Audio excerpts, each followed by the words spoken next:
a big question for the 2022 Minnesota Vikings is how are they going to solve that very soft interior offensive line? Like, you already have the bread in Brian O'Neill and Christian Darris on the outside, but what about the meat? We got the meats. What's going to happen there? And yes, free agency and the draft coming up is very important, but what about the existing players on the roster, notably 2021 third-round pick Wyatt Davis, the pride of Ohio State University? What's going to happen with him? And I understand, a lot of sports fans, we live in a microwave society. They want things now. And if a player isn't an all-pro as a rookie, they're a bust. They're garbage. Like, how many Vikings fans wrote off KJ Osborne after his 2020 abysmal rookie season, and then look what he did last year, right? And Wyatt Davis, I still believe year 2 can be that dude. Chris Thomason of the Pioneer Press wrote a great article about him. We're going to go through a couple excerpts. So up at the top, obviously I know, so this is... Chris Thomason of the Pioneer Press is very famous talking to dads and parents. So, of course, he went out and got a quote from Dwayne Davis, who, yes, is Alvin Mack from the program, who hit the tight end so hard that his girlfriend dies. Also, he's Jerry from Little Big League, which is a very underrated baseball movie, by the way. Anyway, here's what he said. I know that for his son, Wyatt, it was pretty disappointing to have the kind of year he had, but I think he's really looking forward to having a clean slate and getting a true opportunity to play. Yes. Perhaps a better opportunity for Davis will come under a new coaching staff. Mike Zimmer was fired as head coach. Kevin O'Connell, Phil Rauscher, blah, blah, blah. Since they have a new head coach, the Vikings can start their offseason workout program April 4th. 2 weeks sooner than teams with holdover coaches until he reports to TCO Performance Center in Eagan for those workouts. Davis is trying to get in the best shape that he can. Davis, blah, blah, blah, is working out with a trainer at Yard Fitness in Hermosa Beach. Ooh, Hermosa Beach bad boy, Wyatt Davis. Woo! As well as he's working out with Duke Manyweather, who is the godfather, is the absolute guru of offensive linemen. I love that he's doing that. And Davis said, I'm just doing everything I can to put me in a position to help my team win. I'm just looking to work once we get back into doing stuff. Once that opportunity comes, I'm going to take it and never look back. So I'm just trying to do everything in my power right now to put me in a spot to do so. 6'4" Davis says he's on a great meal plan to maintain his weight. He reported to the Vikings last year at 320 pounds, and team officials want him to drop about 7 pounds. He did that, and now wants to make sure he reports in the spring at an ideal weight. Now, I have a theory.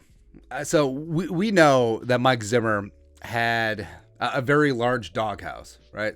And when players got in there, it was near impossible to claw their way out. And Wyatt Davis, who had a knee injury from the national title game, didn't tear any ligaments, didn't need surgery, but it did put him up on blocks for a hot second. And as offensive lineman, it's very easy for some of the offensive linemen to put on weight, especially bad weight, especially when you have a lower body injury. And Wyatt Davis wasn't able to do most of the draft season stuff. He was able to work out a bit at the Ohio State Pro Day, but you could tell that knee still wasn't copacetic. So that could impact his fitness during the offseason. And then he reported overweight. And then immediately Mike Zimmer's like, this guy is overweight. This guy doesn't want to work. He didn't take in any other factors. He's like, that's why I'm going to bury him on the depth chart. Even though interior offensive line last year with Oli Udoh was not great. And with Garrett Bradbury was not great. And Wyatt Davis did work at center a little bit in the preseason and training camp as well. So that is certainly interesting. But I don't know, man.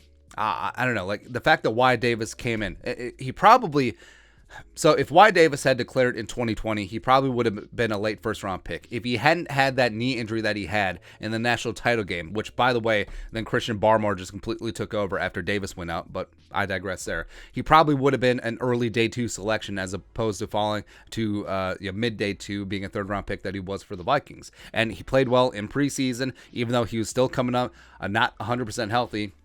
And I'm in. Like, I'm absolutely in.